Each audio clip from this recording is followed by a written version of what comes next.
महाकुंभ में कितना लोगों का मौत हुआ, कितना लोगों ने इंजर्ड हुआ, कोई लिस्ट ऑफ। जैसा कि थंबनेल देखकर आप लोगों को पता लग गया होगा कि आज की वीडियो किस टॉपिक पे होने वाली है। वीडियो में आगे बढ़ने से पहले हमारे चैनल को सब्सक्राइब कर लें। हम आप लोगों के लिए ऐसी वीडियो लाते रहते हैं।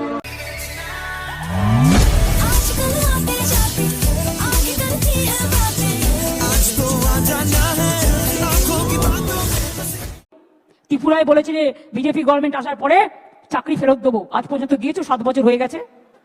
বরঞ্চ তারা যখন গেছিল তাদের মাথা মেরে ফাটিয়ে দিয়েছো। यूपीতে 69,000 टीचर चाकरी गए। जोगी बड़ो बड़ो बात कर रहा है, सबसे बड़ा भोगी है। महाकुंभ में कितना लोगों का मौत हुआ, कितना लोगों ने इंजर्ड हुआ, कोई लिस्ट ऑफ पब्लिकली दिया नहीं दिया? बड़ा बड़ा बात करते हो। कितने एनकाउंटर में मैं मारा, एक भी में रैली किसी को नहीं करने देते, एक भी मिছিল नहीं करने देते, लोगों को डर दिखा के रख दिया। लोगों ने एक रैली भी नहीं कर सकता है। अरे बांग्लाয় তো ফ্রিডম আছে, সিপিএম র্যালি করে, সিপিআই করে, আল্ট্রালেফরাও কখনো কখনো করে, এসইউসিও করে, কংগ্রেসও করে, আর বিজেপি তো পারমিশনের প্রয়োজন নেই। আসল জায়গা থেকে চলে আসে, নকল লোকেদের পারমিশন আসল জায়গা থেকে চলে আসে। আমি কি বলছি বুঝতে পারছেন? ইশারাই কাফি।